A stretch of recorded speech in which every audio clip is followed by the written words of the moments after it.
So hey guys, you know what? My husband and I were watching a news program the other night, which we don't do very often because, well, the news is negative, and so we don't usually watch it, but there was a horrific statistic that they put out on the drastic increase in children suicide rates, children committing suicide in the last 10 years, and they gave the numbers for both Florida and Georgia. And I'll tell you what, if you think nutrition doesn't have something to do with this, you're fooling yourself. And I've been very involved in years past with why omega-3s or how omega-3s help with children's brains.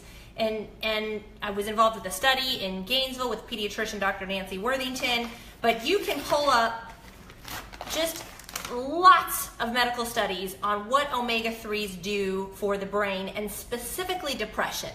And omega-3s have been shown to help with depression. But I want to say that omega-3s are necessary for daily consumption for all of us, for our brains and our nerves and our synapses to function the way we're made to function. They are essential fatty acids by definition.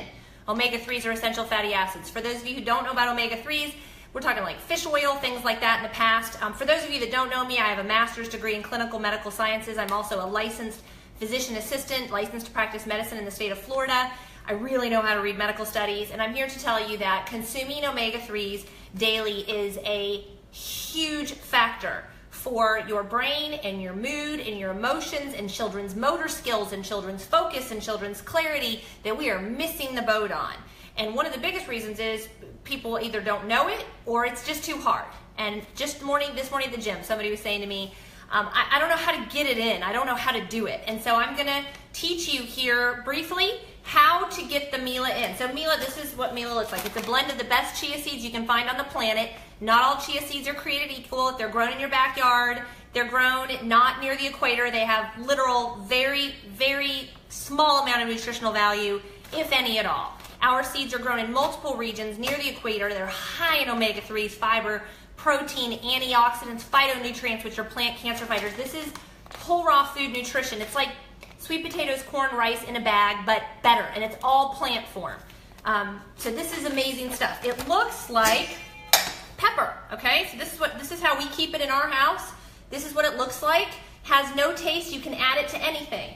I made muffins yesterday, all right? So these are muffins. You can be like Betty Crocker if you want to and like do any kind of muffin mix that you want. I feel like I've got people on here and I don't know how to communicate with you. So swipe to the left to reveal comments and reactions. Yeah, it's not allowing me to do that. Well, forget that. I wanted to be able to interact with you guys, but I can't, so I'm just going to keep talking. These are the muffins I made. You can be Betty Crocker. You can come up with your own recipes if you want to. This is literally from a box muffins. And I take out the oil. That's all we do. We take out the oil. We put in literally this is a 2 tablespoon serving. This is what you should be getting in your children every day. We put 2 tablespoons, and I do about 4 of these. So about 8 tablespoons to maybe a cup of water. And I let it sit in the water. And for like a couple minutes, it gets all mushy and yucky and slimy. That's my oil replacement. And if I make 10 muffins, each muffin has about a half a serving. You want to try to get 2 tablespoons in your children every day. Parents that have lots of kids, get Ziploc bags and put their names on it and put 2 tablespoons in each bag, and your goal is to get through that bag by the end of the day. Maybe you want to do yogurt. You can do yogurt. You can add strawberries to it. You can put the Mila in it. Yes, it's speckly, but they can't taste it. You can do smoothies. You can do coconut milk or almond milk smoothies. You can also make a pudding with coconut milk or almond milk. Put a serving in. Put some cinnamon in. Put some raisins in if they like raisins. Let it sit for a couple hours. It's literally like a pudding, and they'll like it. It's yummy. You can do French toast.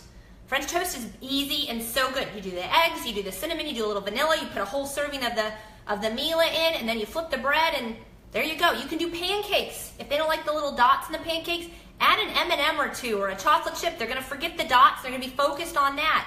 You guys, it's not the teacher's job. It's not the doctor's job to get the nutrition in your kids. It's your job, and you only have control of what they're consuming for a small amount of their life. Get this nutrition in their bodies. It kills me to see these news stories about kids having depression. Yes, there's lots of other influences. I know that. Parents are busier. Parents are on their phones all the time. Social media is everywhere. But you've got to get the nutrition in your family's body. And studies have been published showing that people who consume high amounts of omega-3s every day struggle less with depression. Get the omega-3s in your body, in your children's bodies. I do it in water. My husband, I think, drinks it. He drinks it in water too. We used to do it in orange juice, but orange juice has a lot of sugar in it. But if you do orange juice with a straw, that's like you do half water, half orange juice, and a straw with this, with a closed cup where they can't see what's in it. Tastes like orange juice with pulp. Just figure it out. One of my boys does it in apple juice often. You could do it in apple sauce. So many different things. Peanut butter. You can make peanut butter balls, peanut butter bars. You can make a mix with oats, peanut butter, almond butter, honey, and Mila. There's so much that you can do. There's no excuses. You just got to get out there and get it in your children and do it consistently. Nutrition is like exercise. You can't exercise once a week and then 4 weeks later say, well, that didn't work for me. No, it doesn't work that way. You've been destroying your body. Your body's lacking in nutrition. Let's pour some nutrition into it every day consistently. If you don't want to take care of yourself, fine. But the children are our future. You've got to take care of them and you've got to put the right things in their bodies. And it's not Lunchables, and it's not the stuff that you're going to find in the center aisles at the grocery store. So those of you that are following me on my page, you're going to find out some things about me. I'm going to be doing a lot more Facebook Lives. I'm going to try to educate you on how to get good nutrition into your children on a consistent basis. I'm going to try to educate you on how to have more free time, how to have a balanced life, how to travel with your children, how to live life to its fullest. Not when somebody sees you say, how are you, Betsy? I'm crazy. You know, it doesn't have to be that way. And so thanks for joining in today. Reach out, you guys, if you have questions. I'm going to put the link below so you can get some Mila if you don't have it already. And hopefully I'll see you soon. Take care, guys. Bye-bye.